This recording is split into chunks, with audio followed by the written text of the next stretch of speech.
Hi friends, welcome to Praveen sir classes. మొదటిసారి మన YouTube ఛానల్ని చూస్తున్న ప్రతి ఒక్క అభ్యర్థి ఇప్పుడే మన ఛానల్ని సబ్స్క్రైబ్ చేయండి. ఈ వీడియో కనుక నచ్చినట్లయితే లైక్ చేయండి. మీ ఫ్రెండ్స్ అందరికీ పోటీ పరీక్షలకు ప్రిపేర్ అవుతున్న ప్రతి ఒక్క ఆస్పిరెంట్కి ఈ వీడియో లింక్ని షేర్ చేయండి. ఇక ఈరోజు అక్టోబర్ 22, 2025 వార్తలు నిలిచిన జాతీయ, అంతర్జాతీయ, రాష్ట్రీయ అంశాల గురించి, వార్తలు నిలిచిన వ్యక్తులు, అవార్డులు, పుస్తకాలు, మరి క్రీడా సంబంధిత సమాచారం, ఒక్కొక్క అంశాన్ని వివరంగా తెలుసుకుందాం. అంతకంటే ముందుగా నిన్నటి డైలీ కరెంట్ అఫైర్స్ వీడియోలో అడిగిన ప్రశ్నకి వివరణతో కూడిన సమాధానాన్ని చూద్దాము. సో ఇక్కడ క్వశ్చన్ వచ్చేసి, ఇటీవల వార్తలు నిలిచిన ఎకానమీ సబ్జెక్ట్లో భాగంగా ఒక కాంటెంపరీ టాపిక్. రెగ్యులర్గా రిపీటెడ్గా ఎకానమీలో చాలా టాపిక్స్ని మనం చూస్తున్నాం. అందులో భారతదేశం యొక్క వృద్ధి రేటుని అంచనా వేస్తూ వివిధ సంస్థలు వార్తల్లోకి వస్తున్నాయి. అలా అంతర్జాతీయ స్థాయిలో ప్రముఖ సంస్థలకి సంబంధించి మరి మన భారతదేశానికి సంబంధించి ప్రముఖ సంస్థలు భారతదేశం యొక్క వృద్ధి రేటును ప్రస్తుత ఆర్థిక సంవత్సరంలో ఏ విధంగా అంచనా వేస్తున్నాయి, ఈ పాయింట్ పైన పోటీ పరీక్షలో ఖచ్చితంగా మనం క్వశ్చన్ని ఎక్స్పెక్ట్ చేసి తీరాల్సిందే. ఇక్కడ ప్రశ్నని మరొకసారి చూడండి. ఆల్రెడీ వీటన్నిటి గురించి కూడా మన డైలీ కరెంట్ అఫైర్స్ వీడియోలో డిస్కస్ చేయడం జరిగింది. ప్రస్తుత ఆర్థిక సంవత్సరంలో భారత వృద్ధి రేటును ప్రపంచ బ్యాంకు, అంతర్జాతీయ ద్రవ్యనిధి, ఇంటర్నేషనల్ మానిటరీ ఫండ్, భారత రిజర్వ్ బ్యాంక్ ఆఫ్ ఇండియా ఏ విధంగా అంచనా వేస్తాయి? Direct question. మీరు ఎకానమీలో భాగంగా పోటీ పరీక్షల్లో ఇలాగే ఎక్స్పెక్ట్ చేయవచ్చు. ఇక్కడ అబ్జర్వ్ చేస్తే ప్రస్తుత ఆర్థిక సంవత్సరంలో అంటున్నాను. ప్రస్తుతం మనం ఏ ఆర్థిక సంవత్సరంలో ఉన్నాము? 2025-26 ఆర్థిక సంవత్సరం. ఎకానమీలో భాగంగా ఆర్థిక సంవత్సరం అంటే ఏంటి? ఏప్రిల్ 1న ప్రారంభమవుతుంది, మార్చ్ 31తో ముగుస్తుంది. అంటే 2025 ఏప్రిల్ 1 నుండి 2026 మార్చ్ 31 వరకు FY26లో భారతదేశం యొక్క వృద్ధి రేటును వీళ్ళు ఏ విధంగా అంచనా వేస్తారు? వృద్ధి రేటును మనం సర్వసాధారణంగా దేనిలో చూస్తాము? జీడిపి, గ్రాస్ డొమెస్టిక్ ప్రోడక్ట్, స్థూల దేశీయోత్పత్తి అంటాము. It is the final value of all the goods and services that are produced within the boundaries of the particular country. ఒక ఆర్థిక సంవత్సర కాలంలో ఒక దేశ సరిహద్దు లోపల ఉత్పత్తి అయ్యే అంతిమ వస్తు సేవల విలువనే జీడిపిగా మనం చూస్తాము. మరి ఎందుకు పర్సెంటేజ్లో చూస్తామంటే కంపారేటివ్ స్టడీ చేస్తాం. గతంతో చూస్తే ఈసారి ఏ విధంగా ఉంది అలాగా. ఇక్కడ అబ్జర్వ్ చేస్తే ప్రపంచ బ్యాంక్ వాషింగ్టన్ DC కేంద్రంగా పనిచేస్తోంది. వరల్డ్ బ్యాంక్కి ప్రస్తుతం చీఫ్గా ఎవరు విధులు నిర్వర్తిస్తున్నారు? అజయ్ బంగా గారు, మన భారతీయ మూలాలు ఉన్న వ్యక్తి. వరల్డ్ బ్యాంక్ చరిత్రలో 14th చీఫ్గాను గుర్తుంచుకోండి. మరి ప్రపంచ బ్యాంకు ప్రస్తుత ఆర్థిక సంవత్సరంలో భారతదేశం యొక్క వృద్ధి రేటును ఏ విధంగా అంచనా వేస్తుంది అంటే 6.5%గా అంచనా వేస్తుంది. సో ఎవరంట? వరల్డ్ బ్యాంక్ వారు. ఇకపోతే అంతర్జాతీయ ద్రవ్యనిధి, ఇంటర్నేషనల్ మానిటరీ ఫండ్ అంటాము. అంతర్జాతీయ ద్రవ్యనిధి ఇది కూడా వాషింగ్టన్ DC కేంద్రంగా పనిచేస్తుంది. ప్రస్తుతం మనం అబ్జర్వ్ చేస్తే IMFలో 191 సభ్య దేశాలు ఉన్నాయి. 101వ సభ్య దేశంగా మనం 2024 ఇయర్ ఎండ్లో లిచ్టెన్స్టైన్ గురించి చూసాము. మరి IMF ప్రస్తుత ఆర్థిక సంవత్సరంలో భారతదేశం యొక్క వృద్ధి రేటును ఏ విధంగా రివైజ్ చేసింది అంటే 6.6%గా అంచనా వేస్తోంది. గుర్తుంచుకోండి. ఇకపోతే భారతదేశంలో రెగ్యులేటరీ బ్యాంకులకే bank, apex bank, supreme bank అయిన RBI, Reserve Bank of India. ప్రస్తుతం RBIకి గవర్నర్గా ఎవరు విధులు నిర్వర్తిస్తున్నారు? సంజయ్ మల్హోత్రా గారు. మరి RBI ప్రస్తుత ఆర్థిక సంవత్సరంలో భారతదేశం యొక్క వృద్ధి రేటును ఏ విధంగా అంచనా వేస్తుందట అంటే 6.8%గా అంచనా వేస్తుంది. సో ఇక్కడ మూడింటి గురించి అడిగాను, ఈ నెంబర్స్ గుర్తుంచుకోండి. అండ్ ఇంకొకటి, the stats in the economy are not at all static, they are dynamic, they are volatile. అంటే అర్థశాస్త్రంలో మనం చూసే గణాంకాలు ఏవైతే ఉంటాయో అవి ఎప్పుడు కూడా తటస్థంగా ఉండవు, ఎప్పుడు కూడా మారుతూ ఉంటాయి. ఆ మారుతున్న గణాంకాలను మనం కూడా మన నోట్బుక్లో మార్చుకోవాల్సి ఉంటుంది. ఇటీవల చాలా వృద్ధి అంచనాలు కనుక మనం అబ్జర్వ్ చేసినట్లయితే అంతర్జాతీయ స్థాయిలో విడుదలవుతున్న వృద్ధి అంచనాలు, మరి మన భారతదేశానికి సంబంధించి మన భారతదేశంలో ప్రముఖ సంస్థలు విడుదల చేస్తున్న వృద్ధి అంచనాల్లో మార్పులను చూస్తున్నాము. రివైజ్ చేస్తున్నారు. భారతదేశం యొక్క వృద్ధి రేటుని వాళ్ళు రివైజ్ చేశారు, పెంచుతూ చూపిస్తున్నారు. ఎందుకంటే ప్రస్తుతం ఉన్న అంతర్జాతీయ పరిస్థితులు కానివ్వండి, మన భారతదేశంలో GST రీఫార్మ్స్, ఇలాంటివి మార్కెట్లో స్థిరత్వం, ఇటువంటి వాటి కారణాల వల్ల. ఓకేనా? సో ఇక్కడ చూడండి, ప్రపంచంలో అత్యంత వేగంగా వృద్ధి చెందుతుందంట భారత్. అంతర్జాతీయ సంస్థలే చెప్తున్నాయి. ఇక్కడ అబ్జర్వ్ చేస్తే యునైటెడ్ నేషన్స్, ఐక్యరాజ్య సమితి, ఐక్యరాజ్య సమితి ప్రస్తుత ఆర్థిక సంవత్సరంలో భారతదేశం యొక్క వృద్ధి రేటును ఏ విధంగా అంచనా వేస్తుందంటే 6.3%గా. ఇక ఇంటర్నేషనల్ మానిటరీ ఫండ్ 6.6%గా అంచనా వేయడం జరుగుతుంది. ఇకపోతే ఫిచ్ రేటింగ్స్, సో ప్రముఖ అంతర్జాతీయ రేటింగ్ ఏజెన్సీ ఫిచ్ వారు ఏ విధంగా అంచనా వేస్తున్నారంటే 6.9%గా అంచనా వేయడం జరుగుతుంది. సో ఇక్కడ అబ్జర్వ్ చేస్తే ప్రపంచ బ్యాంకు 6.5%, ఇది రీసెంట్, మనం లాస్ట్ 1 మంత్లోనే చూసాము. గతంలో ప్రపంచ బ్యాంకు 6.3 అన్నారు, కానీ ప్రస్తుత పరిస్థితుల్లో చూస్తే రివైజ్ చేశారు, పెంచడం జరిగింది. అలా ప్రతి సంస్థ కూడా పెంచి చూపిస్తున్నారు. ఓకేనా. అంతర్జాతీయ ద్రవ్య నిధి ఏమో 6.6%గా, భారత రిజర్వ్ బ్యాంక్ ఏమో 6.8%గా, OECD organisation for economic cooperation and development వారేమో 6.7%గా. ఈ ఓఈసీడీ హెడ్ క్వార్టర్ వచ్చేసేసి ప్యారిస్ కేంద్రంగా పనిచేస్తుంది. ఇక ఫిచ్ రేటింగ్స్ వారు 6.9%గా, యునైటెడ్ నేషన్స్ వారు 6.3%గా. సో వెరీ ఇంపార్టెంట్ స్లైడ్, గుర్తుపెట్టుకోండి. ఎగ్జామినేషన్లో ఖచ్చితంగా మనం ఎక్స్పెక్ట్ చేసి తీరాల్సిందే. ఎకానమీ సబ్జెక్ట్లో భాగంగా మోస్ట్ ఇంపార్టెంట్ కాంటెంపరీ టాపిక్. ఓకేనా. అండ్ అభ్యర్థులు గుర్తుపెట్టుకోండి, రెగ్యులర్గా రిపీటెడ్గా వార్తలు నిలుస్తున్న అంశాలపైన ప్రత్యేక శ్రద్ధను చూపండి. అలా ఎకానమీలో భాగంగా చాలా టాపిక్స్ని చూస్తున్నాం రెగ్యులర్గా రిపీటెడ్గా, అందులో ఇది చాలా ఇంపార్టెన్స్ ఉన్న టాపిక్. ఓకేనా. గణాంకాలను చూడండి సరిపోతుంది.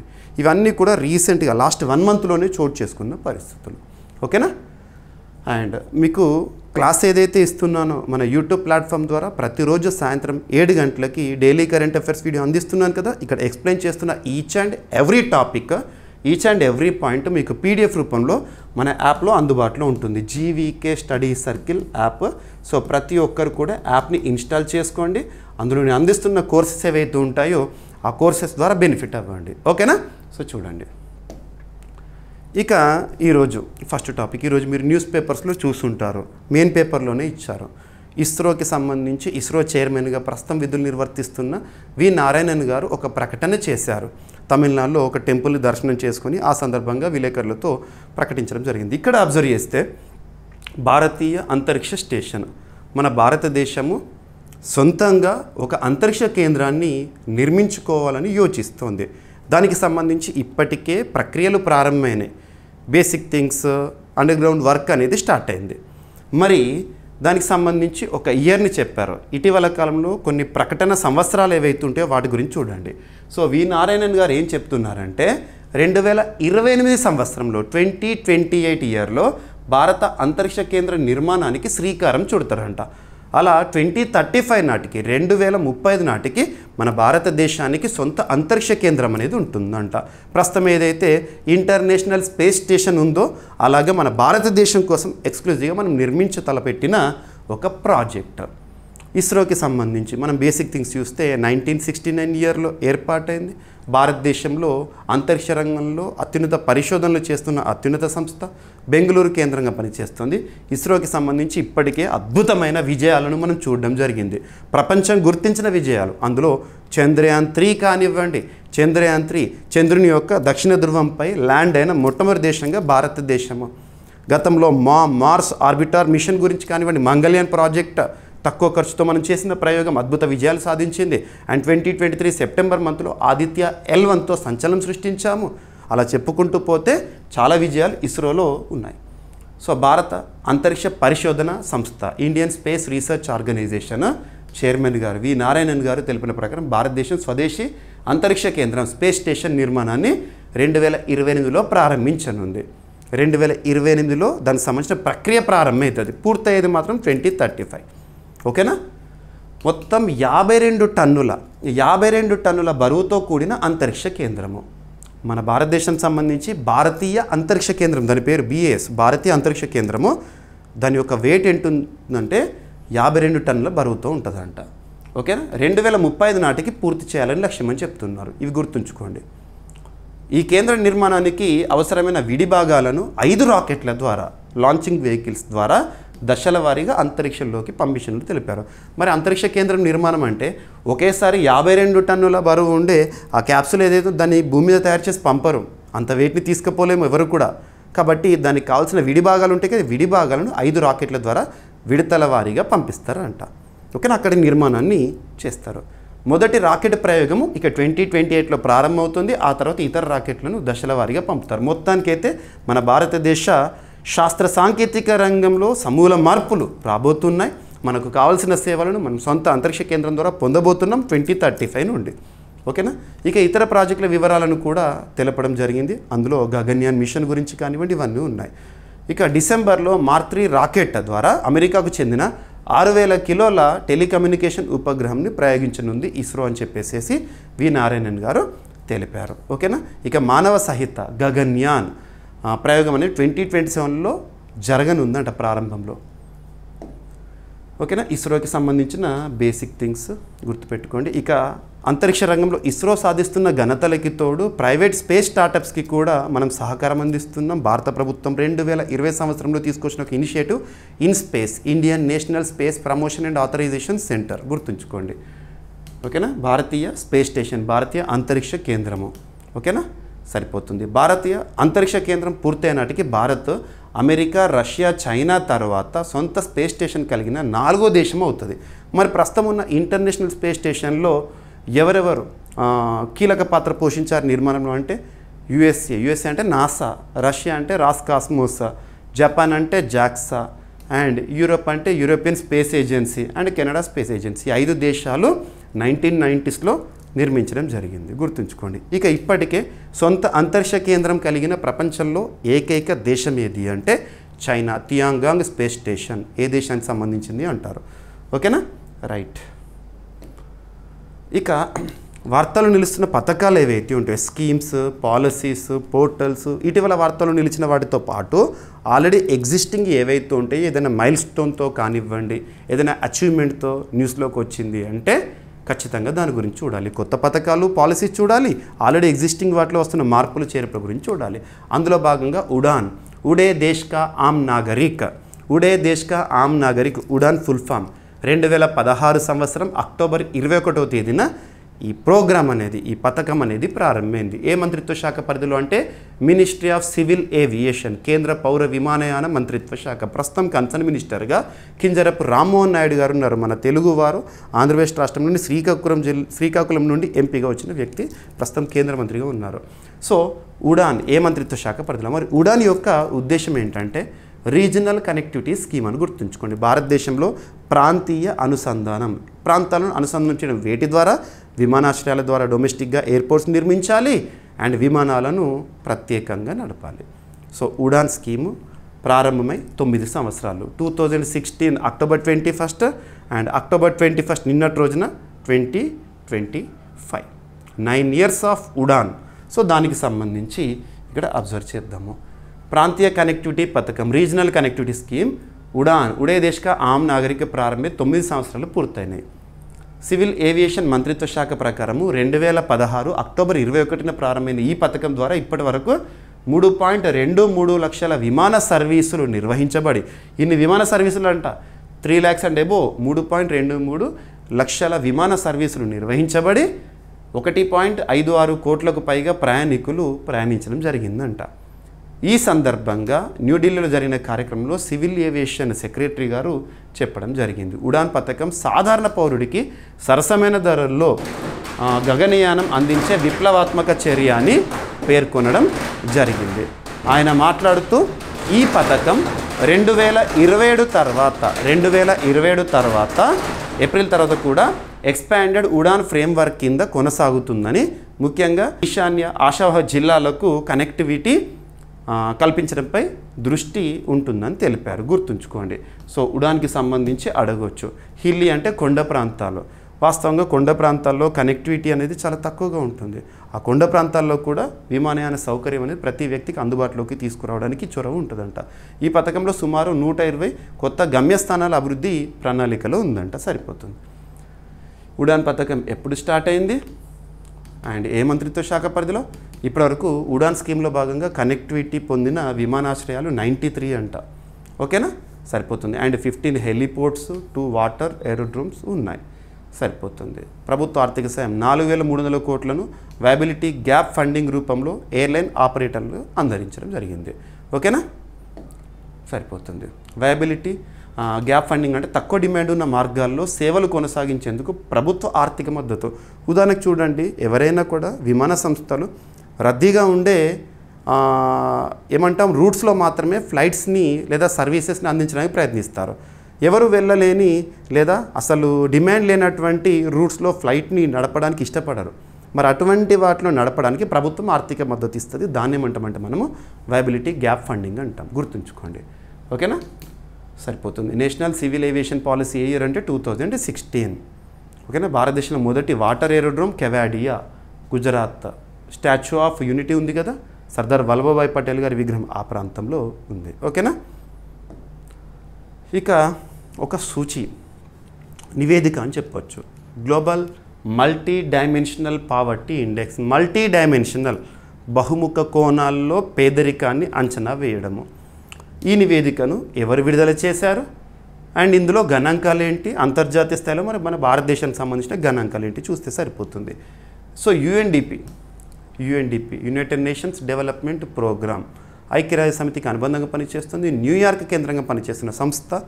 యుఎన్డిపి ఎవ్రీ ఇయర్ కూడా న్యూస్లోకి వస్తుంది. మనము హెచ్డిఐ అని చెప్పేసి హ్యూమన్ డెవలప్మెంట్ ఇండెక్స్ 2025 సంవత్సరంలో హెచ్డిఐ విడుదలైంది కదా. అందులో భారతదేశం ఏ ర్యాంక్లో ఉంది, 130వ ర్యాంక్లో ఉంది. మనం గతంలోనే డిస్కస్ చేసాము. హ్యూమన్ డెవలప్మెంట్ ఇండెక్స్, మానవ అభివృద్ధి సూచి.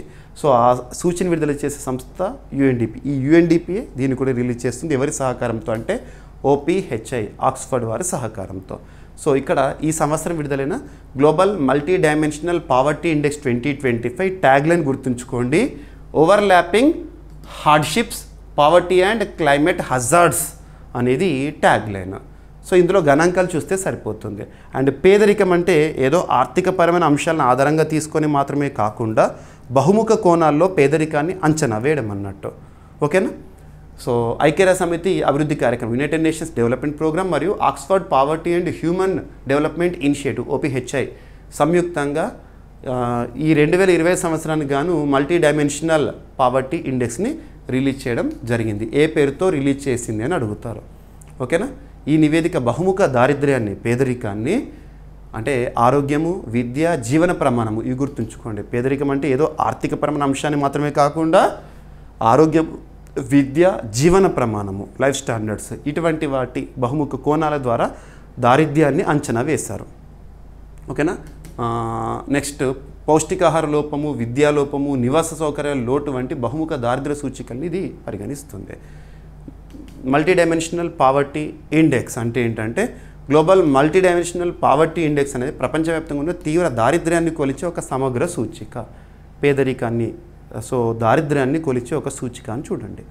ఇది 3 ప్రధాన కొలతలపై ఆధారపడి ఉంటుంది. Health, education and standard of living, life standards. మొదటిసారి 2010లో ప్రచురించారు. 2010 నుండి ప్రతి సంవత్సరం యుఎన్డిపి, ఓపీహెచ్ఐ వారు సంయుక్తంగా విడుదల చేస్తున్నారు. ఈ సంవత్సరం విడుదలైన నివేదిక ఇప్పుడు మనం చూస్తాం వార్తాపత్రికల్లో మొదటి ప్రారంభము. ఓకేనా. ఇక ఉద్దేశము, ఎవరు పేదవారు, వారు ఎలా పేదవారయ్యారు మరియు దారిద్ర్యం ఇతర లోపాలతో ఎలా మిళితమైంది అన్నది గుర్తించడము. అండ్ మనందరికీ తెలుసు 2015 నుండి 2030 వరకు ప్రపంచంలోని ప్రతి దేశం కూడా సాధించాల్సిన లక్ష్యాలను మనం సుస్థిరాభివృద్ధి లక్ష్యాలు అంటాం, సస్టైనబుల్ డెవలప్మెంట్ గోల్స్. అందులో గోల్ నెంబర్ 1 జీరో పావర్టీ లేదా నో పావర్టీ గురించి తెలుపుతుంది. ఎస్డిజీస్ని లింక్ చేసుకోవాలనే టాపిక్ని మనం చూస్తున్నప్పుడు ఇక 2025 global multidimensional poverty index cover చేసిన అంశాలు ఏంటంటే మొత్తం 109 దేశాలను అధ్యయనం చేసి ఇందులో గణాంకాలు ఇచ్చారు. తీవ్ర దారిద్ర్యంలో ఉన్నవారు 1.1 బిలియన్ మంది అంట ప్రపంచంలో. ఈ మల్టీ డైమెన్షనల్ పావర్టీ ఇండెక్స్ రిపోర్ట్లో చెప్తున్న గణాంకాలు డైరెక్ట్గా గుర్తుంచుకోండి. పేదరికంలో ఉన్నవారు అంటే మొత్తం ప్రపంచంలో 18.3%. తీవ్ర దారిద్ర్యం స్థాయి కనుక చూస్తే వీరిలో 43.6% అంటే 501 మిలియన్ మంది కనీసం సగం సూచికల్లో లోపాలు ఎదుర్కొంటున్నారంట. పిల్లలు ప్రభావితులు, ప్రపంచ జనాభాలో పిల్లలు 33.6% ఉన్నప్పటికీ మొత్తం పేదల్లో 51% పిల్లలేనంట. ఓకేనా. మధ్య ఆదాయ దేశాలను కనుక అబ్జర్వ్ చేస్తే ప్రపంచ పేదల్లో దాదాపు 740 మిలియన్ మంది మధ్య ఆదాయ దేశాల్లో, మిడిల్ ఇన్కమ్ కంట్రీస్ ఉంటాయి కదా, ఆ దేశాలు నివసిస్తున్నారంట. ఇక ప్రాంతాల వారీగా చూస్తే సబ్ సహారా ఆఫ్రికా, దక్షిణాసియా కలిపి 83% పేద జనాభా ఉన్న ప్రాంతాలు అంట. ఇక సబ్ సహారా ఆఫ్రికా ఒక్క దాంట్లోనే ప్రపంచ పేదల్లో 49.2% మనం గుర్తించడం జరుగుతుంది. గ్రామీణ పట్టణ వ్యత్యాసాన్ని కనుక చూస్తే గ్రామీణ ప్రాంతాల్లో 83.5%, బహుముఖ పేదలు ఉన్నారు. కానీ మొత్తం జనాభాలో వాటా 55% మాత్రమేనంట. ఇక వాతావరణ ప్రభావం ప్రతి రంగం పైన చూస్తున్నాం కదా. ప్రపంచ పేదల్లో 80% కనీసం ఒక వాతావరణ ప్రమాదానికి, అంటే వర్షాభావ పరిస్థితులు కానివ్వండి, అంటే వరదలు, లేదంటే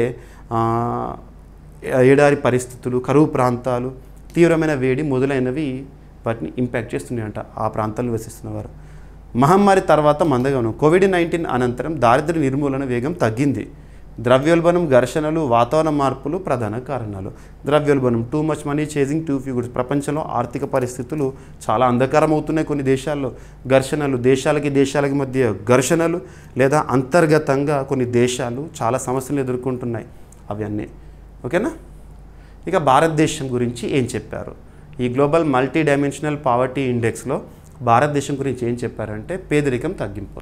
సో భారత్ 2005-06 ఆర్థిక సంవత్సరంలో 55.1% నుండి 2019 నుండి 21 మధ్యకాలంలో 16.4% తగ్గిస్తూ 414 మిలియన్ మందిని బహుముఖ దారిద్ర్యం నుండి బయటకు తెచ్చిందంట. అంటే మన భారతదేశంలో మంచి పురోగతి సాధించాం పేదరిక నిర్మూలన విషయంలో, దారిద్ర్య పరిస్థితుల నిర్మూలన విషయంలో. పిల్లల దారిద్ర్యం, పోషకాహార లోపము, పారిశుద్ధ్యము, వంట ఇంధనము, గృహ సౌకర్యాల లోపము పిల్లల్లో ఇంకా ప్రధాన సవాళ్ళుగా ఉన్నాయంట. ఇక వాతావరణ ప్రభావం చూస్తే భారత పేదల్లో 99% మంది వాతావరణ పరంగా ప్రమాదకర ప్రాంతాల్లో నివసిస్తున్నారు. వేడి తరంగాలు అంటే హీట్ వేవ్స్ కానివ్వండి, వరదలు, గాలి కాలుష్యం, ఇటువంటి వాటి వల్ల. ఓకేనా. ఇక భారతదేశంలో చాలా పాలసీస్, పథకాలు పేదరిక నిర్మూలన కోసం అమలవుతున్నాయి. సో ఉదాహరణ తీసుకుంటే PM ఆవాస్ యోజన, గృహాల కల్పన అంటే ఇళ్ళ నిర్మాణాలకు సంబంధించి, స్వచ్ఛ భారత్ మిషన్ పారిశుద్ధ్య అంశాల గురించి, అండ్ ఉజ్వల యోజన వంట ఇంధనము సిలిండర్ LPGకి సంబంధించి, జల్ జీవన్ మిషన్ ఇంటింటికి తాగునీటి సౌకర్యాన్ని అందించడానికి. ఇవి నేరుగా బహుముఖ దారిద్ర్య సూచికలను తగ్గించడంలో కీలక పాత్ర పోషించింది అంట. ఓకేనా. ఇక అదనపు సమాచారం, UNDP హెడ్ క్వార్టర్ ఇక్కడ చూడండి సరిపోతుంది. అండ్ OPHI హెడ్ క్వార్టర్ వచ్చేసేసి UKలో ఉన్న పరిశోధన సంస్థ. ఓకేనా. మొదటిసారి ఎప్పుడు వచ్చింది global multidimensional poverty index? మొదటిసారి 2010 సంవత్సరంలో.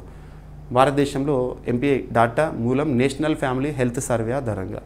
ఓకేనా. Sustainable development goals, goal number 1 గుర్తుంచుకోండి సరిపోతుంది. రైట్.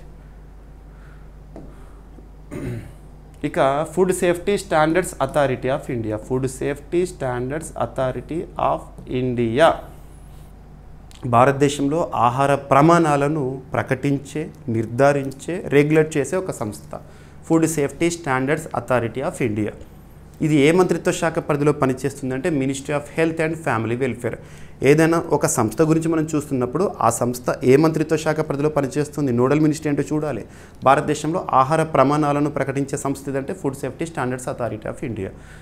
మరి రీసెంట్గా మనం FSSAIకి సంబంధించి చాలా గైడ్లైన్స్ చూసాము. ఈట్ రైట్ సర్టిఫికేట్స్ ఇటువంటి కూడా చూస్తున్నాము. ఇక్కడ ఏంటంటే ORS పద వినియోగానికి సంబంధించి FSSAI వారు ఏం చెప్తున్నారు? ఆహార ఉత్పత్తులు ఉంటాయి కదా, కొన్ని ప్యాకేజ్డ్ డ్రింకింగ్ కానివ్వండి, మనం చూస్తాము కొన్ని జ్యూస్ లాగా ఉంటాయి, ఫ్లేవర్డ్ వాటర్, వాటిపైన కానివ్వండి. సో ఆహార ఉత్పత్తులపై ORS పద వినియోగానికి నిషేధం పలికింది FSSAI. ఇటీవల చూసిన మనం వివాద పరిస్థితులు చూసాము. ఫ్లేవర్డ్ వాటర్ని కూడా ORSగా బయట అమ్ముతున్నారు. ఇటువంటి ఉండకూడదు అని చెప్పేసి. ఓరల్ రీహైడ్రేషన్ సాల్ట్స్, మనకి ఏదైనా విరేచనాలు కానివ్వండి, లేదా సిక్ పరిస్థితిలో ఉన్నప్పుడు, నీరసంగా ఉన్నప్పుడు ORSని సూచిస్తారు డాక్టర్స్. కానీ బయట ఏమవుతుంది, జనరల్ స్టోర్స్లలో కూడా, కిరాణా షాపులలో కూడా ORS అని చెప్పేసి ఫ్లేవర్డ్ వాటర్ని అమ్ముతున్నారు. కాబట్టి ORS అనేది ప్రజలను తప్పుదారి పట్టించేదిగా ఉంది ఆ పదం వాడడం ORS అనేది. సో దాన్ని వాడొద్దు ఆహార ఉత్పత్తులపై అని చెప్పేసి FSSAI వారు చెప్పారు. సో భారత ఆహార భద్రత మరియు ప్రమాణాల సంస్థ food safety standards authority of India ఆహార ఉత్పత్తుల లేబల్లో మరియు ప్రకటనల్లో ORS ఓరల్ రీహైడ్రేషన్ సాల్ట్స్ లేదా సొల్యూషన్ అనే పదం వాడకాన్ని నిషేధించింది. వినియోగదారులను తప్పుదారి పట్టించే విధంగా ఇది ఉపయోగించబడుతోందని గుర్తించి నిర్ణయం తీసుకుంది. అన్ని కంపెనీలు కూడా తమ ఉత్పత్తుల ప్యాకేజింగ్ పైన ORS అనే పదాన్ని ఇక తీసేయాలని చెప్పారు.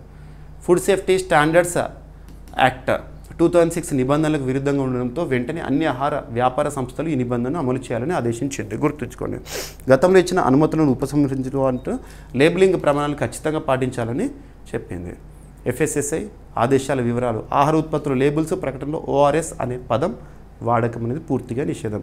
ఓరల్ రీహైడ్రేషన్ సొల్యూషన్ లేదా ఓరల్ రీహైడ్రేషన్ సాల్ట్స్ అంటాం కదా, వాటికి సంబంధించి ఇది వినియోగదారులకు వైద్యపరమైన ఉత్పత్తి ఓరల్ రీహైడ్రేషన్ సొల్యూషన్ అనే తప్పు అభిప్రాయం కలిగించే విధంగా ప్రమాదానికి కారణమవుతుందని చెప్తున్నారు. ఓకేనా, గుర్తుంచుకోండి. So food safety standards rules 2006. ఇక FSSAI ఏ సంవత్సరంలో ఏర్పాటైందంటే 2008లో. దీనికి సంబంధించిన నోడల్ మినిస్ట్రీ ఏదంటే ministry of health and family welfare. ప్రస్తుతం కన్సర్న్ మినిస్టర్గా ఎవరు విధులు నిర్వర్తిస్తున్నారంటే JP నడ్డా గారు. గుర్తుంచుకోండి, న్యూఢిల్లీ కేంద్రం పనిచేస్తుంది FSSAI. ఓకేనా. ఓరల్ రీహైడ్రేషన్ సొల్యూషన్ డీహైడ్రేషన్ చికిత్సకు ఉపయోగించే వైద్య ద్రావణము WHO ప్రమాణాల ప్రకారం ఉప్పు మరియు చక్కెర మిశ్రమం. మనం ఇంట్లో వాటర్ మంచి ప్యూర్ వాటర్లో ఉప్పు మరియు చక్కెర వేసేసి తాగామనుకోండి, మనకు ఒక శక్తి అనేది జనరేట్ అవుతుంది. ఏ విధంగా బాడీలో వాటర్ కంటెంట్ అనేది లూజ్ అయినప్పుడు ఇంట్లో కూడా చూడండి, ఎవరైనా విరేచనాలతో కానివ్వండి ఇబ్బంది పడుతున్నప్పుడు ఇటువంటివి ఇస్తారు. అదే సింపుల్గా ఓరల్ రీహైడ్రేషన్ సాల్ట్స్ అని అందుకే అన్నాను, లేదంటే ఓరల్ రీహైడ్రేషన్ సొల్యూషన్ అని సరిపోతుంది. ఓకేనా. సో FSSAI స్లోగన్ ఏంటంటే safe and nutritious food for all. అభ్యర్థులు గుర్తుపెట్టుకోండి, వార్తలో నిలుస్తున్న ఒక అంశాన్ని కన్సర్న్ సబ్జెక్ట్ లింక్ చేస్తున్నాను. లింక్ చేయడం వల్ల మీకు స్టాటిక్ పాయింట్స్ కూడా ఇక్కడ అడిషన్గా ఇస్తున్నాను. దీని ద్వారా ఈ స్ట్రాటజీతో మనం ప్రిపరేషన్ కొనసాగించడం అనుకోండి, రానున్న ఏ పోటీ పరీక్ష అయినా, ఏ స్థాయి పోటీ పరీక్ష అయినా కరెంట్ అఫైర్స్ కోణంలో 100% సాధించడంతో పాటు జనరల్ స్టడీస్లో మ్యాక్సిమం స్కోర్ చేయగలుగుతాము. ఇది ఫ్యాక్ట్. ఓకేనా, గుర్తుంచుకోండి. ఇక సేమ్ ఆహార ప్రమాణాలకి సంబంధించిందే, కాకపోతే ఇక్కడ ఒక సమావేశము. మనం కోడెక్స్ ఎలిమెంటేరియస్ అని చెప్పేసి మీకు డైలీ కరెంట్ అఫైర్స్ వీడియోలో ఒకనొక సమయంలో ప్రశ్న కూడా అడిగాను, ఎక్స్ప్లెనేషన్ కూడా ఇచ్చాను. FAO WHO స్టాండర్డ్స్ అని ఇవన్నీ కూడా ఎక్స్ప్లెయిన్ చేశాను. So codex committee on spices and culinary herbs. So ఇక్కడ చూడండి, codex committee on spices and culinary herbs. So 8th edition సమావేశము ఇటీవల గౌహతిలో ముగిసింది. అందులో యాలకులకు సంబంధించి కొన్ని ప్రమాణాలు నిర్దేశించారు. ఈ స్టాండర్డ్స్తో భారతదేశంలో ఆ సంఖ్య 19కి చేరిందంట. So codex alimentarius international food standards. Codex alimentarius అంటే ఏంటంటే అంతర్జాతీయ ఆహార ప్రమాణాలు. Food and agriculture organisation Rome Italy కేంద్రంగా పనిచేస్తుంది. WHO జెనీవా స్విట్జర్లాండ్ కేంద్రంగా పనిచేస్తుంది. వీరు నిర్దేశించిన ఆహార ప్రమాణమే ఈ కోడెక్స్ ఎలిమెంటేరియస్. దానికి సంబంధించిన ఒక సమావేశము. సో గౌహతిలో జరిగిన codex committee on spices and culinary herbs రీసెంట్గా ముగిసింది. 8th ఎడిషన్ సమావేశం అనేది విజయవంతంగా ముగిసింది. ఈ సమావేశంలో పెద్ద ఏలకులు ఉంటాయి కదా, లార్జ్ కార్డమమ్ మరియు వెనిలా మరియు ధనియాలు, వాటికి సంబంధించిన 3 కొత్త అంతర్జాతీయ ప్రమాణాలకు తుది రూపం ఇచ్చారు. ఈ ప్రమాణాలను కోడెక్స్ ఎలిమెంటేరియస్ కమిషన్ ఆమోదం కోసము సిఫార్సు చేశారు. వీటి లక్ష్యము ప్రపంచ సుగంధ ద్రవ్యాల వాణిజ్యంలో నాణ్యత, భద్రత మరియు స్థిరత్వాన్ని పెంపొందించడం ద్వారా ఉత్పత్తిదారులు, వినియోగదారులందరికీ లాభం చేకూర్చడం. మంచి ప్రమాణాలు ఉంటే, అంతర్జాతీయ స్థాయిలో ప్రమాణాలు ఉన్నాయి ఒక ప్రోడక్ట్కి, ఫుడ్ ప్రోడక్ట్ కంటే అంతర్జాతీయ స్థాయిలో డిమాండ్ ఉంటుంది, మార్కెటింగ్ కూడా ఉంటుంది. సేమ్ అటువంటిది ఇక్కడ. ఈ సమావేశంలో 3 కొత్త ప్రమాణాలు పూర్తయినాయి. దేనికంటే లార్జ్ కార్డమమ్ అంటే మనము ఇలాచి అంటాం కదా, యాలకులు. నెక్స్ట్ వెనీలా అండ్ ధనియాలు. ఓకేనా. మనం వెనీలా ఐస్ క్రీమ్ అంటాం కదా, ఆ ఫ్లేవర్ ఎలా వస్తుందంటే ముక్క నుండే వస్తుంది, గుర్తుంచుకోండి. ఓకేనా. ఆ బర్డ్స్ ఏవైతుంటే చూడండి. ఇప్పటి వరకు ఈ CCSCH రూపకల్పన చేసిన మొత్తం ప్రమాణాల సంఖ్య వచ్చేసి 19కి చేరింది. వీటితోటి ఈ ప్రమాణాలు ప్రపంచవ్యాప్తంగా గుర్తింపు పొందిన సూచిక ప్రమాణాలుగా మారి మార్కెట్ ప్రవేశాన్ని సులభతరం చేస్తాయి అంట. సుగంధ ద్రవ్యాల్లో అంతర్జాతీయ ప్రాముఖ్యత ఇది. ఇక codex committee on spices and culinary herbs అనేది 2013లో భారతదేశం ప్రోత్సాహంతో ఏర్పాటైంది. ఇది కోడెక్స్ ఎలిమెంటేరియస్ కమిషన్కి అనుబంధ సంస్థగా పనిచేస్తుంది. ప్రపంచవ్యాప్తంగా సుగంధ ద్రవ్యాలు మరియు వంట మూలికలు culinary హెర్బ్స్కి ప్రమాణాలు రూపొందించడము. ఇక కోడెక్స్ ఎలిమెంటేరియస్ కమిషన్ FAO మరియు WHO సంయుక్తంగా ఏర్పాటు చేసే ప్రధాన ఉద్దేశం వచ్చేసి ఆహార భద్రత, నాణ్యత అండ్ సమాన వాణిజ్య పద్ధతులను, ప్రమాణాలను నిర్దేశించడము. ఓకేనా, సరిపోతుంది. ఇక స్పైసెస్ బోర్డ్ ఆఫ్ ఇండియా. భారతదేశంలో స్పైసెస్ మన కేరళలో చాలా చూస్తూ ఉంటాము. స్పైసెస్ బోర్డ్ ఆఫ్ ఇండియా 1987లో ఏర్పాటైంది. ప్రధాన కార్యాలయం వచ్చేసి కొచ్చి, కేరళ. ఓకేనా. అండ్ నెక్స్ట్ వచ్చేసి భారతదేశం ప్రపంచంలో అతిపెద్ద సుగంధ ద్రవ్యాల ఉత్పత్తిదారు మరియు ఎగుమతిదారు. ఓకేనా. కోడెక్స్ ఎలిమెంటేరియస్ అంటే ఫుడ్ కోడ్ అని చెప్పవచ్చు, ఆహార code. FAO head quarter and ఇవి చూడండి, సరిపోతుంది. ప్రపంచ సుగంధ ద్రవ్య దినోత్సవం June 16th ఓకేనా.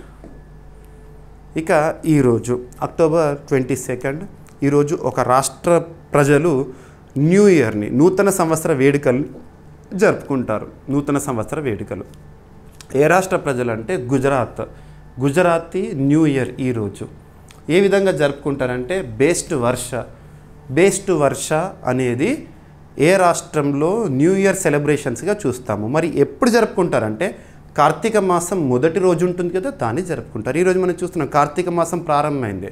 సో కార్తీక మాసం మొదటి రోజును ఈ విధంగా జరుపుకోవడం జరుగుతుంది.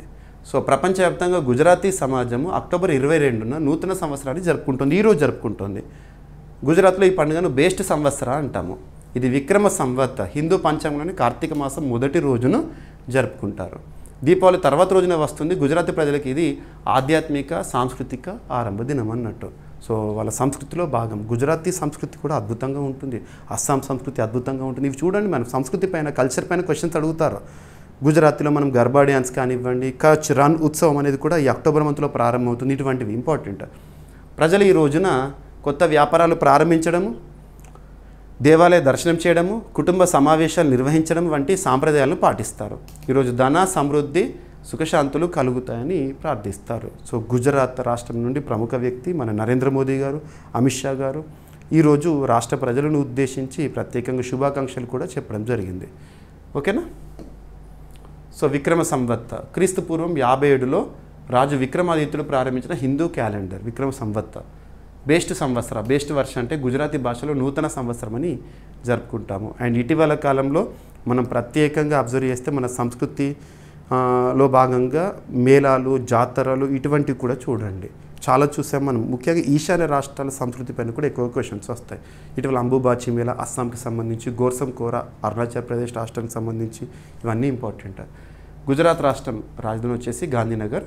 ముఖ్యమంత్రిగా భూపేంద్రభాయ్ పటేల్ గారు విధులు నిర్వర్తిస్తున్నారు. దీపావళి తర్వాత రోజు ఉత్తర భారతంలో గోవర్ధన్ పూజ లేదా అన్నకూట్ ఉత్సవంని జరుపుకునే రోజు. ఛత్తీస్గఢ్లో కూడా కొరడాలతో కొట్టించుకోవడం ఇటువంటివి జరుగుతాయి. ఓకేనా.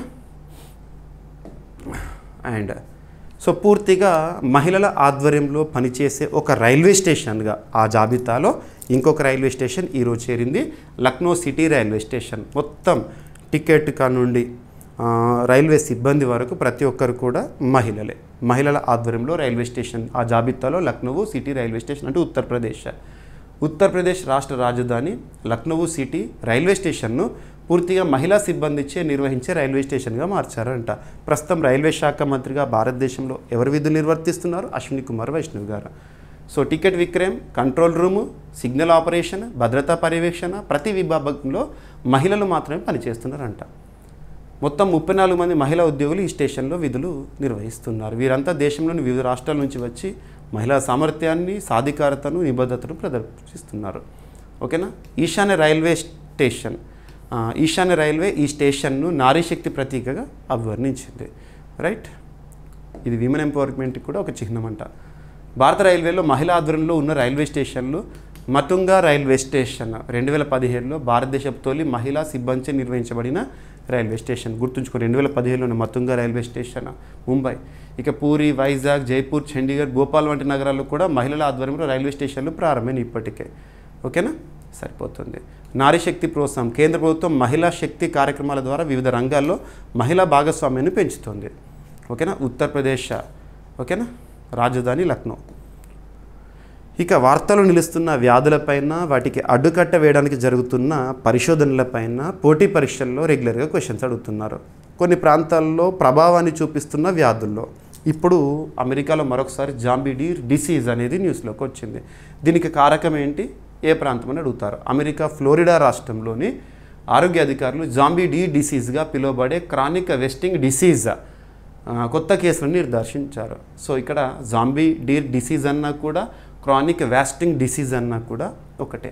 ఇది ఆ రాష్ట్రంలో గుర్తించబడిన రెండో ఘటనగా నమోదు. సో జాంబీ డీర్ డిసీజ్ ఏ రాష్ట్రంలో, ఏ దేశంలో? ఈ వ్యాధి అడవి జింకల్లో ప్రాణాంతక నాడి సంబంధిత వ్యాధి, ఫ్యాటల్ న్యూరలాజికల్ ఇన్ఫెక్షన్గా పరిగణించబడుతుంది డీర్స్లో.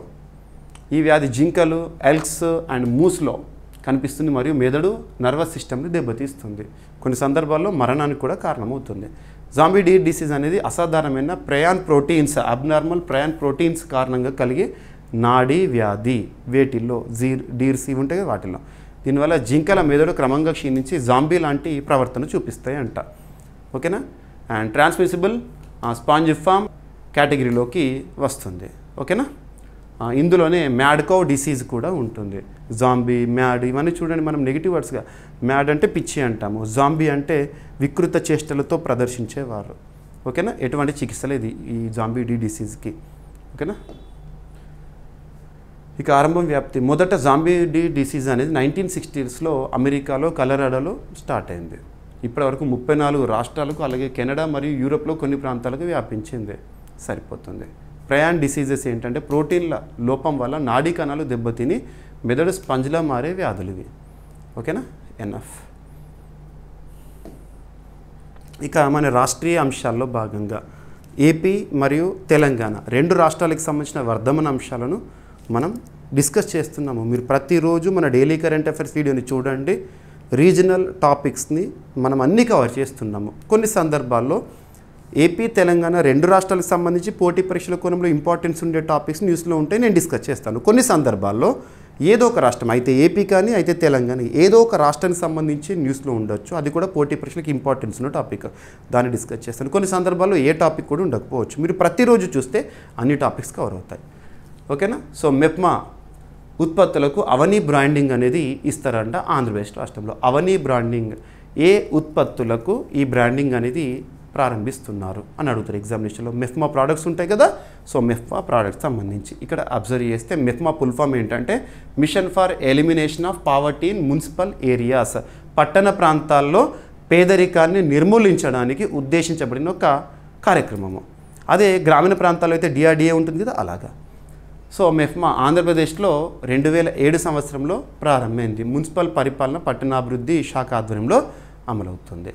ఇక్కడ అబ్జర్వ్ చేస్తే పట్టణ ప్రాంతాల్లోని డ్వాక్రా మహిళలు, development of women and children in rural areas. So పట్టణ ప్రాంతాల్లో డ్వాక్రా మహిళలు తయారు చేసే ఉత్పత్తులకు ఇకపై అవనీ పేరుతో బ్రాండింగ్ ఇస్తారంట. పేరు గుర్తుంచుకోండి, ఈ బ్రాండ్. సో మహిళలు తయారు చేసే ఉత్పత్తులు, ముఖ్యంగా మెఫ్మా ఆధ్వర్యంలో తయారవుతున్న ఉత్పత్తులకు అవనీ. ఈ నిర్ణయాన్ని మెఫ్మా మేనేజింగ్ డైరెక్టర్ గారు ఆంధ్రప్రదేశ్ రాష్ట్రానికి సంబంధించి తెలియజేయడం జరిగింది. అండ్ డ్వాక్రా మహిళా సభ్యురాలు మాధురి, సో ఆంధ్రప్రదేశ్ రాష్ట్రానికి సంబంధించిన ఒక అమ్మాయి, తనకి 1.25 crore రూపీస్ రుణాన్ని కూడా మంజూరు చేశారు. ఆ చెక్కును రాష్ట్ర ముఖ్యమంత్రి చంద్రబాబు నాయుడు గారి చేతుల మీదుగా నిన్నటి రోజున ఇవ్వడం జరిగింది. ఓకేనా. సరిపోతుంది. సో మెఫ్మాకి సంబంధించి రైట్. ఇక డ్వాక్రా development of women and children in rural areas 1982లో ప్రారంభమైంది. ఆ తర్వాత ఎస్జిజి పథకంగా విస్తరణ అయింది, సెల్ఫ్ హెల్ప్ గ్రూప్. ఓకేనా. రైట్. మహిళా ఉత్పత్తులకు మార్కెటింగ్ సౌకర్యాలు కల్పించిన ఒక బ్రాండ్ నేమ్తో అవనీ. ఇక ఆదిలాబాద్లో బ్యాంబూ ప్లాంటేషన్ ప్రాజెక్ట్ అనేది ప్రారంభము. సో ఇక్కడ గ్రీన్ ఇండియా ఛాలెంజ్లో భాగంగా తెలంగాణ రాష్ట్రంలోని ఆదిలాబాద్ డిస్టిక్లో పైలట్ ప్రాజెక్టుగా ప్రారంభమైంది. సో ముల్లగుట్ట గ్రామం ఆ పరిసర ప్రాంతాల్లో pilot project. So bamboo plantation project. Bamboo అంటే ఏంటి? Bambusa the fastest growing plant in the world. ప్రపంచంలో అత్యంత వేగంగా పెరిగే మొక్క ఏదైనా అడిగారు అనుకోండి, బ్యాంబూ. మొక్కల్లో పెరుగుదలను కొలిచే సాధనం పేరేంటి? క్రెస్కోగ్రాఫ్. గుర్తుంచుకోండి, ఇవన్నీ అడుగుతారు. సో ఇక్కడ అబ్జర్వ్ చేస్తే ఆదిలాబాద్లో బ్యాంబూ ముఖ్యంగా గిరిజన తెగలకు, కోలాం గిరిజన తెగలకు ప్రత్యేకంగా లైవ్లీహుడ్ సౌకర్యాలు కల్పించడంలో భాగంగా కోలాం ముఖ్యంగా పీవీటీజీస్ అంటాం. భారతదేశంలో గిరిజనుల్లోనే అత్యంత వెనుకబడినవారు, పర్టికులర్లీ వల్నరబుల్ ట్రైబల్ గ్రూప్స్. భారతదేశంలో 75 ఉన్నాయి ఆ గ్రూప్స్, అందులో కోలాం. ఇక్కడ మరి ఈ బ్యాంబూ ప్లాంటేషన్ ప్రాజెక్ట్ యొక్క ఉద్దేశం ఏంటంటే to restore livelihoods and combat environmental degradation. ఓకేనా. సో ఇక్కడ అబ్జర్వ్ చేస్తే కోలాం తెగ బెనిఫిట్ అవుతుంది ఈ బ్యాంబూ ప్లాంటేషన్ ప్రాజెక్ట్ ద్వారా. సో ఇక్కడ అబ్జర్వ్ చేస్తే ఈ ప్రాజెక్ట్ ఉద్దేశం కోలాం గిరిజన సమాజం సాంప్రదాయ జీవనోపాధులను పునరుద్ధరించడం మరియు అటవీ ఆధారిత ఆర్థిక వ్యవస్థను బలపరచడం. గిరిజనులు కొండ ప్రాంతాల్లో నివసించేవారు. ఓకేనా. ఈ ప్రాజెక్ట్ అటవీ విభాగము, గిరిజన సంక్షేమ శాఖ మరియు స్థానిక స్వచ్ఛంద సంస్థల సహకారంతో ప్రారంభించబడింది. బ్యాంబూ ప్లాంటేషన్ ప్రాజెక్ట్ ఆదిలాబాద్లో. ఓకేనా. బ్యాంబూ కల్టివేషన్ సంబంధించి. ఇక కోలాం తెగ వీరు ప్రధానంగా మధ్యప్రదేశ్, మహారాష్ట్ర, ఆంధ్రప్రదేశ్, తెలంగాణ రాష్ట్రాల్లో నివసిస్తున్నారు. భారత ప్రభుత్వం వీరిని ప్రత్యేకంగా పర్టికులర్లీ వల్నరబుల్ ట్రైబల్ గ్రూప్గా గుర్తించింది. చారిత్రాత్మకంగా 12వ శతాబ్దంలో కోలాం గిరిజనులు గోండు తెగకు పురోహితులుగా సేవలు అందించేవారంట. సరిపోతుంది. ఓకేనా. ఇక పీవీటీజీస్ భారతదేశంలో ప్రస్తుతం 75, అందులో కోలాం ఒకటి. ఓకేనా. తెలంగాణలో పీవీటీజీస్ కనుక చూస్తే పర్టికులర్లీ వల్నరబుల్ ట్రైబల్ గ్రూప్స్ని చూస్తే కోలాం, చెంచు, తోటి, గడబ, నాయకపోడు ఇవి వస్తాయి. బ్యాంబూ, గ్రీన్ గోల్డ్గా దీనికి పేరుంది. ఓకేనా. ఇక వార్తలో నిలిచిన వ్యక్తులను మరియు క్రీడా సంబంధిత అంశాలను చూస్తే జపాన్ దేశ చరిత్రలోనే తొలి మహిళా ప్రధానిగా ఇటీవల టకైచి సనాయే న్యూస్లోకి వచ్చారు. మనం ఆల్రెడీ తన గురించి డిస్కస్ చేసాం లాస్ట్ ఒక 1 వీక్ బ్యాక్. కాబోతున్నారు జపాన్ దేశ చరిత్రలో మొట్టమొదటి మహిళా ప్రధానిగా కాబోయే అవకాశాలు ఉన్నాయి టకైచి సనాయే అని చెప్పేసి డిస్కస్ చేసాం. ఇప్పుడు అఫీషియల్గా తన ప్రమాణ స్వీకారం కూడా జరిగింది. జపాన్. సో జపాన్లో షిగురు ఇషిబా గారు న్యూస్లో ఉండే. ఎప్పుడు మన భారత ప్రధాని నరేంద్ర మోదీ గారు ఆగస్టు 29th, 30th 2025 ఆగస్టు మంత్లో జపాన్ దేశ పర్యటన చేశారు కదా. ఆ సమయంలో ప్రధానిగా ఎవరున్నారు అని అడగొచ్చు ఎగ్జామినేషన్లో. షిగురు ఇషిబా ప్రస్తుతం దేశంలో చోటు చేసుకున్న రాజకీయ కారణాలు, పరిస్థితుల వల్ల తను రాజీనామా చేయడం జరిగింది. ఇక తన స్థానంలో జపాన్ దేశ చరిత్రలో మొట్టమొదటి మహిళా ప్రధాని. ఇటువంటి వాటిని చూడండి. రీసెంట్గా పెరు, సౌత్ అమెరికా ఖండంలోని పెరు దేశంలో మొట్టమొదటి మహిళా అధ్యక్షురాలిగా చరిత్రలో నిలిచిన దీనా బోలువాటే అభిశంసనకు గురయ్యారు, పదవీచ్యుతులయ్యారు. ఇక ఇటలీ దేశ చరిత్రలోనే మొట్టమొదటి మహిళా ప్రధాని జార్జియా మెలోని ప్రస్తుతం విధులు నిర్వర్తిస్తున్నారు. ఇటువంటివి ఇంపార్టెంట్. ఇప్పుడు జపాన్. ఓకేనా. టకైచి సనాయే. జపాన్ పార్లమెంటు చారిత్రాత్మక నిర్ణయంగా టకైచి సనాయను దేశపు తొలి మహిళా ప్రధానిగా ఎన్నుకోవడం జరిగింది. Japan parliament. ఆమె లిబరల్ డెమోక్రటిక్ పార్టీ నాయకురాలు. ఏ పార్టీ అంటారు? ఎందుకంటే ఉదాహరణకు చెప్తాను. 2024 ఇయర్ ఎండ్లో తెలంగాణ రాష్ట్రంలో గ్రూప్స్ ఎగ్జామినేషన్స్ జరిగినాయి కదా. ఆ సమయంలో టీజీపీఎస్సీ వారు ఇచ్చిన పరీక్షలో ఒక క్వశ్చన్ అడిగారు. శ్రీలంక అధ్యక్షుడిగా ఉన్న అనురకుమార దిశనాయక్ ఏ పార్టీకి సంబంధించిన వారు, తన రాజకీయ పార్టీ ఏంటని. మీకు అందుకే చూడండి, ఎవరైనా ఇలా ఒక దేశానికి సంబంధించి ప్రధానిగా కానీ అధ్యక్షులుగా కానీ వార్తల్లోకి వచ్చారంటే వారు ఏ పొలిటికల్ పార్టీ, ఏ సంకీర్ణ ప్రభుత్వం ఉంది, ఇవన్నీ కూడా చెప్తున్నాను. మీరు అబ్జర్వ్ చేయండి. ప్రతిరోజు నేను చెప్తున్న ప్రతి టాపిక్ని అబ్జర్వ్ చేయండి. పోటీ పరీక్షలకు మీకు 100% యూస్ఫుల్గా ఉండే విధంగా మీకు చెప్తున్నాను. ఓకేనా.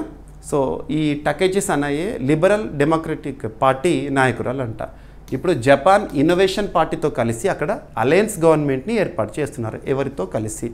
అండ్ ఈ టకైచి గారు ఏ రాజకీయ పార్టీ? సరిపోతుంది. ఓకేనా. ఆమెకు ఎగువ సభలో 125 ఓట్లు లభించిన. ఇవి ఎగ్జామినేషన్లో అడగర్లేండి. ఇక జపాన్ దేశ రాజధాని వచ్చేసి టోక్యో, కరెన్సీ వచ్చేసి యెన్. ప్రస్తుతం జపాన్లో చక్రవర్తి ఉన్నారు. పార్లమెంట్, జపాన్ పార్లమెంట్ పేరు ఏంటి అంటారు? Diet, national diet. ఏ దేశ పార్లమెంటు అంటారు? అడుగుతారు కొన్ని. మీకు జీకే పాయింట్స్లో చూసే ఉంటారు క్వశ్చన్స్. ఓకేనా. సరిపోతుంది. ఇక సుప్రీంకోర్టు కమిటీ. సుప్రీంకోర్టు సంబంధించి ఒక కమిటీలో మొట్టమొదటిసారి ఒక ట్రాన్స్జెండర్ కర్ణాటక రాష్ట్రం నుండి న్యూస్లోకి వచ్చారు. తన పేరు ఏంటంటే అకై పద్మశాలి. ముఖ్యంగా ట్రాన్స్జెండర్, భారతదేశంలో ట్రాన్స్జెండర్లకు సంబంధించి వాళ్ళ హక్కుల పరిరక్షణ చట్టం, transgender persons protection of rights act ఏ సంవత్సరం అంటారు? 2019. గుర్తుంచుకోండి. వాళ్ళ హక్కుల పరిరక్షణ కోసం పనిచేస్తున్న చట్టము. సుప్రీంకోర్టు ట్రాన్స్జెండర్ వ్యక్తుల కోసము సమాన అవకాశాల ఈక్వల్ ఆపర్చునిటీ పాలసీ రూపకల్పనకు మాజీ ఢిల్లీ హైకోర్టు న్యాయమూర్తి జస్టిస్ ఆశా మీనన్ గారి నాయకత్వంలో ఒక ప్రత్యేక కమిటీని ఏర్పాటు చేసింది. ఈ కమిటీని ఎవరు ఏర్పాటు చేశారు? సుప్రీంకోర్టు. ఎందుకోసం ఏర్పాటు చేసింది? ట్రాన్స్జెండర్స్ ఉంటారు కదా, వాళ్ళకు ఈక్వల్ ఆపర్చునిటీ పాలసీ రూపకల్పన కోసం ఒక పాలసీని రూపకల్పన చేయమని. మరి అందులో ట్రాన్స్జెండర్ గురించి సమస్యలు తెలిసిన వాళ్ళు ఉంటారు కదా, కాబట్టి ఒక ట్రాన్స్జెండర్. ఈ కమిటీలో ట్రాన్స్ ఉద్యమకారులు గ్రేస్ బాను, అకై పద్మశాలి తదితరులు సభ్యులుగా ఎంపికయ్యారు. కమిటీ సమగ్ర ఆరోగ్య పరిరక్షణ, ఉద్యోగ అవకాశాలు ఇటువంటి వాటిపై సూచనలు చేస్తుంది. ఇక దీంతో అకై పద్మశాలి సుప్రీంకోర్టు నియమించిన కమిటీలో చోటు దక్కిన మొట్టమొదటి ట్రాన్స్జెండర్ కర్ణాటకకు చెందిన వ్యక్తిగా గుర్తింపు పొందారు. ఓకేనా. రైట్. ట్రాన్స్జెండర్కి సంబంధించి గతంలో సుప్రీంకోర్టు ఇచ్చిన తీర్పులు కానీ, న్యాయ వ్యవస్థ ఇచ్చిన కేసులు కానివ్వండి. నల్సా కేసు 2014 సుప్రీంకోర్టు ట్రాన్స్జెండర్లను థర్డ్ జెండర్, 3వ లింగంగా చట్టబద్ధంగా గుర్తించి స్వీయ లింగ గుర్తింపుకు మౌలిక హక్కుగా రక్షణ కల్పించింది. ఇక ట్రాన్స్జెండర్ పర్సన్ సంబంధించిన చట్టం 2019 అప్పుడు ప్రైవేట్ మెంబర్ బిల్లుగా పాస్ అయింది. అది భారత రాజ్యాంగంలో సమానత్వ హక్కులు, part 3 of Indian constitution, article 14 నుండి 18 వరకు నేర్చుకుంటాం కదా, అందులో 14, 15, 16 ఇంపార్టెంట్. ఇక సుప్రీంకోర్టు స్థాపన 1950లో సుప్రీంకోర్టు ప్రస్తుతం సిజేఐగా బిఆర్ గవాయ్ గారు విధులు నిర్వర్తించడం జరుగుతుంది. ఇక మన తెలుగు రాష్ట్రమైన ఆంధ్రప్రదేశ్ రాష్ట్రంలోని గుంటూరుకు చెందిన ఒక వైద్యుడికి జమైకా అంటే కరేబియన్ దీవుల్లోని ఒక దేశము, జమైకా అత్యున్నత గౌరవం అనేది దక్కింది ఒక డాక్టర్కి. ఆ డాక్టర్ మన గుంటూరుకు చెందిన వ్యక్తి. సో 5 బిల్స్ డాక్టర్గా పేరు పొందారు. చాలా తక్కువ ఖరీదుతో తను వైద్యం అందిస్తారు, చాలా తక్కువ ఫీజుతో వైద్యం అందిస్తారు. అందుకే తనని 5 బిల్స్ డాక్టర్ అంటే. తన పేరు ఏంటంటే నాగమల్లేశ్వరరావు. సో గుంటూరు చెందిన వైద్యుడు నాగమల్లేశ్వరరావు గారికి జమైకా అత్యున్నత పురస్కారం అనేది, ఒక గౌరవం అనేది దక్కింది. గుంటూరు జిల్లాకి చెందిన వైద్యుడు డాక్టర్ చందోలు నాగమల్లేశ్వరరావు జమైకాలో అరుదైన అంతర్జాతీయ గౌరవం అందుకున్నారు. అక్టోబర్ 20న జమైకా నేషనల్ హీరోస్ డే, జమైకాలో నేషనల్ హీరోస్ డే జరుపుకుంటారు కదా, అప్పుడు ఆ దేశ ప్రధానమంత్రి ఎవరున్నారు ఇప్పుడు జమైకా ప్రధానిగా అంటే ఆండ్రూ హోల్నెస్, తన చేతుల మీదుగా ఆయనకు ఆర్డర్ ఆఫ్ డిస్టింక్షన్ పురస్కారం అందుకోవడం జరిగింది. ఎవరు? సో నాగమల్లేశ్వరరావు గారికి జమైకా ప్రభుత్వం ఇచ్చిన పురస్కారం పేరు. ఇది జమైకా ప్రభుత్వం ప్రదానం చేసే అత్యున్నత జాతీయ గౌరవాల్లో ఒకటి. అక్కడ తక్కువ ఫీజులతో వైద్య సేవలు అందిస్తుండడంతో ఆయనకు 5 బిల్స్ డాక్టర్ అనే పేరు వచ్చింది. ఓకేనా? సో జమైకాలో సేవలు అందిస్తున్నందుకు గాను ఆయన స్థాపించిన Chandolu global health care practice సంస్థ ద్వారా గ్రామీణ ప్రాంతాల్లో ఉచిత వైద్య శిబిరాలను కూడా నిర్వహిస్తున్నారు. ఓకేనా? సరిపోతుంది. ఇక జమైకాకు తను ఈ డాక్టరు 2005లో వెళ్ళి అక్కడ వైద్య వృత్తిలో నిమగ్నమై పేదల వైద్యుడిగా పేరు సంపాదించుకున్నారు. సో ఆర్డర్ ఆఫ్ డిస్టింక్షన్ జమైకాకు సంబంధించి, జమైకా దేశము కరేబియన్ దీవుల్లోని ఒక దేశము, Kingston is the capital, currency వచ్చేసి జమైకన్ డాలర్, ప్రస్తుతం ప్రధానమంత్రిగా ఆండ్రూ హోల్నెస్ గారు ఉన్నారు. సరిపోతుంది. ఇక ఒక క్రీడా సంబంధిత అంశము ఫిడే, ఫెడరేషన్ ఇంటర్నేషనల్ డెస్ ఈ చెస్. ఫెడరేషన్ ఇంటర్నేషనల్ డెస్ ఈ చెస్ అంతర్జాతీయ స్థాయిలో చెస్ క్రీడను నిర్వహిస్తుంది, నియంత్రిస్తుంది ఫిడే. మరి ఫిడే నిర్వహించే ఒక world cup, FIDE chess world cup 2025 Goa రాష్ట్ర ఆతిథ్యంలో జరగబోతోంది కదా, దానికి సంబంధించిన లోగోని మరియు ఫిడే చెస్ వరల్డ్ కప్ సంబంధించిన యాంథమ్ని గోవా రాష్ట్ర ముఖ్యమంత్రి ప్రమోద్ సావంత్ గారు నిన్నటి రోజున ఆవిష్కరించారు. సో ఎక్కడ జరగబోతుందో చూడండి. ఎప్పుడు జరగబోతోంది? గోవా ఆతిథ్యంలో జరగబోతోంది. అక్టోబర్ 31న ప్రారంభమవుతుంది. 27 నవంబర్ 2025 వరకు దాదాపు 1 మంత్ పాటు జరుగుతుంది. సో గోవా రాష్ట్రంలో FIDE world cup, chess world cup. ఓకేనా? గోవా ముఖ్యమంత్రి ప్రమోద్ సావంత్ గారు గోవాలో జరగబోయే ఫిడే చెస్ వరల్డ్ కప్ 2025 కోసం అధికారిక లోగో మరియు గీతం యాంథమ్ని ఆవిష్కరించారు. ఆ గీతాన్ని ఎవరు పాడారు అంటే ప్రముఖ గాయకుడు దలర్ మెహందీ గారు పాడారు. ఓకేనా? లోగో రూపకల్పన గోవా సంస్కృతి మరియు చెస్ ఆట స్ఫూర్తితో రూపొందించబడింది. సరిపోతుంది. ఇక రాష్ట్రంలోని పాఠశాలలు, కళాశాలలు చెస్ను విద్యా కార్యక్రమంలో భాగంగా ప్రవేశపెట్టాలని ముఖ్యమంత్రి గారు కీలక నిర్ణయాన్ని ప్రకటించారు. గోవా రాష్ట్రంలో స్కూల్స్, కాలేజెస్లో, కరికులంలో, విద్యా వ్యవస్థలో చెస్ కూడా భాగం అవ్వాలని. మరి ఇక ఫిడే చెస్ వరల్డ్ కప్ 2025 ఎక్కడ జరగబోతోంది, ఎప్పుడు జరగబోతుందో చూడండి. దాదాపు 23 ఏళ్ల తర్వాత చెస్ వరల్డ్ కప్ మళ్ళీ భారతదేశంలో జరగబోతుందంట. ఇందులో దాదాపు 82 దేశాల నుండి 206 మంది అంతర్జాతీయ చెస్ ప్లేయర్లు హాజరవుతారు. ఓకేనా? Right. FIDE, federation international chess ఈ chess, federation international de chess ఈ చెస్, అంతర్జాతీయ చెస్ సమాఖ్య లసాని స్విట్జర్లాండ్ కేంద్రంగా పనిచేస్తుంది. 1924లో ఏర్పాటైంది. ఏర్పాటప్పుడు ప్యారిస్లో జరిగింది. హెడ్ క్వార్టర్ మాత్రం లసానే. ఓకేనా? ప్రస్తుతం ఫిడే అధ్యక్షులుగా ఎవరున్నారంటే ఆర్కాడీ ద్వోరోవిచ్. గుర్తుంచుకోండి. ఏదైనా అంతర్జాతీయ సంస్థ గురించి చూస్తున్నప్పుడు దానికి సంబంధించిన చీఫ్ ఎవరో కూడా మీకు అందిస్తున్నాను. ఆ చీఫ్ ఏ దేశానికి చెందిన వారో కూడా అందిస్తున్నాను. మీకు చాలా అంశాలు చెప్పాను. ఉదాహరణకు చెప్పాలంటే WHO చీఫ్గా, డైరెక్టర్గా ప్రస్తుతము టెడ్రాస్ అదనం గారు, తను ఇథియోపియా దేశానికి చెందినవారు. ఐక్యరాజ్య సమితికి జనరల్ సెక్రటరీగా ప్రస్తుతం విధులు నిర్వర్తిస్తున్న యాంటోనియో గ్యుటెరస్ పోర్చుగల్ దేశానికి చెందినవారు. యునెస్కోకి ఇటీవల నూతనంగా చీఫ్గా ఎన్నికైన వ్యక్తి ఖాలిద్ ఎనానీ, తను ఈజిప్ట్ దేశానికి చెందినవారు. ఇక క్రీడలకు సంబంధించి 132 సంవత్సరాల ఒలింపిక్ కమిటీ చరిత్రలో, ఇంటర్నేషనల్ ఒలింపిక్ కమిటీ చరిత్రలో మొట్టమొదటి మహిళా చీఫ్ ప్రస్తుతం క్రిస్టీ కోవెంట్రీ గారు ఉన్నారు. తను జింబాబ్వే దేశానికి చెందినవారు. అలా ఫిడే ప్రస్తుత అధ్యక్షుడు ఏ దేశానికి చెందినవారు చూడండి. సరిపోతుంది. ఓకేనా? రైట్. ఇక ఫిడే వరల్డ్ కప్ ప్రతి 2 ఏళ్ళకు ఒకసారి జరిగే ప్రధాన అంతర్జాతీయ చెస్ పోటీ విజేతకు వరల్డ్ ఛాంపియన్షిప్ క్యాండిడేట్స్ స్థానం లభిస్తుంది. ఇక formula 1 grand pre, speed car racing అంటాం కదా, United states grand pre 2025. So US వేదికగా జరిగిన ఫార్ములా 1 రేసింగ్లో విజేతగా మరొకసారి red bull driver max Verstappen ఈ సీజన్లో అద్భుతమైన విజయాలను నమోదు చేసుకుంటున్నాడు. ఫార్ములా 1 2025 సీజన్లో రెడ్ బుల్ జట్టు స్టార్ డ్రైవర్ మ్యాక్స్ వెర్స్టాపెన్ మరోసారి ఆధిపత్యాన్ని చాటాడు. అమెరికాలో జరిగిన యునైటెడ్ స్టేట్స్ గ్రాండ్ ప్రీలో వెర్స్టాపెన్ విజేతగా నిలిచారు. ఈ సీజన్లో తన 5వ టైటిల్ విజయాన్ని నమోదు చేసుకున్నాడు వెర్స్టాపెన్. ఓకేనా, సరిపోతుంది. ఇక మ్యాక్స్ వెర్స్టాపెన్ నెదర్లాండ్స్ చెందిన ప్రసిద్ధ ఫార్ములా 1 డ్రైవర్. తను 2021, 22, 23 వరుసగా ప్రపంచ ఛాంపియన్, ఫార్ములా 1 ఛాంపియన్. ఓకేనా, సరిపోతుంది. ఇక ఫార్ములా 1 వరల్డ్ ఛాంపియన్షిప్ ప్రారంభం 1950 బ్రిటన్ గ్రాండ్ ప్రీతో ప్రారంభము. నిర్వహణ సంస్థ ఏదంటే FIA, federation international they automobile. ఓకేనా, గుర్తుంచుకోండి. ఇక ఈరోజు ప్రశ్న ప్రతి ఒక్కరు సమాధానాన్ని తెలియజేయండి. అభ్యర్థులను నేను కోరుకునేది ఏంటంటే మీ సపోర్ట్, ఎంకరేజ్మెంట్ వీడియోకి లైక్ రూపంలో తెలియజేయండి.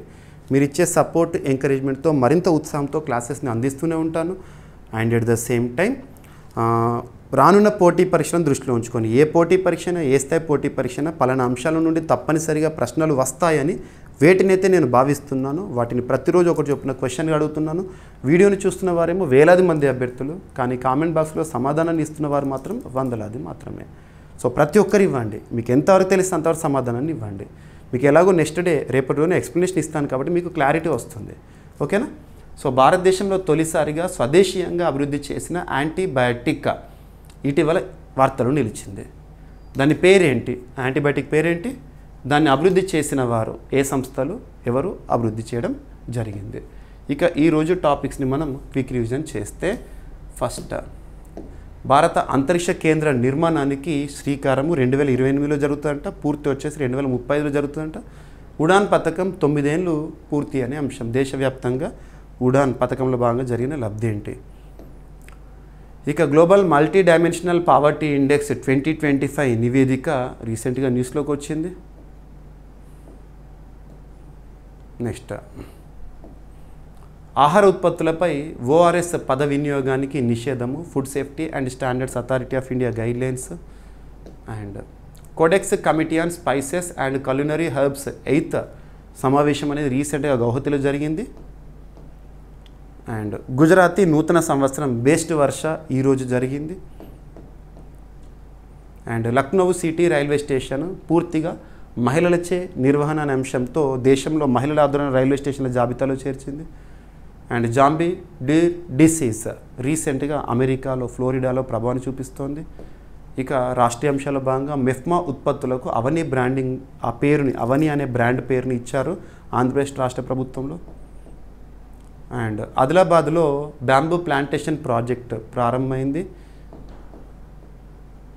అండ్ జపాన్ తొలి మహిళా ప్రధాని టకైచి సనాయ్ రీసెంట్గా న్యూస్లోకి వచ్చారు. ఏ పార్టీ చూడండి. సుప్రీంకోర్టు కమిటీ అకై పద్మశాలి సభ్యత్వం అని చెప్పేసి ఒక ట్రాన్స్జెండర్ కర్ణాటక నుండి. అండ్ గుంటూరు వైద్యుడికి జమైకా అత్యున్నత గౌరవం అనేది దక్కింది. ఇక FIDE chess world cup 2025 logo మరియు గీత ఆవిష్కరణ. And United states grand pre 2025 విజేతగా రెడ్ బుల్ జట్టు డ్రైవర్ మ్యాక్స్ వెర్స్టాపెన్. ఇక ఈరోజు ప్రశ్న, భారతదేశంలో తొలిసారిగా స్వదేశీయంగా అభివృద్ధి చేసిన యాంటీబయాటిక్ ఇటీవల వార్తలు నిలిచింది. దాని పేరేంటి, దాన్ని అభివృద్ధి చేసిన వారు ఎవరు, సంస్థ పేరేంటి. సో ప్రతి ఒక్కరు సమాధానం తెలియజేయండి. ఏమైనా మిస్లేనియస్ టాపిక్స్ ఉన్నాయనుకోండి, నో నీడ్ టు వర్రీ. రేపటి క్లాస్లో జోడించి ఎక్స్ప్లెయిన్ చేద్దాము. రేపు మళ్ళీ కలుద్దాం. Thank you.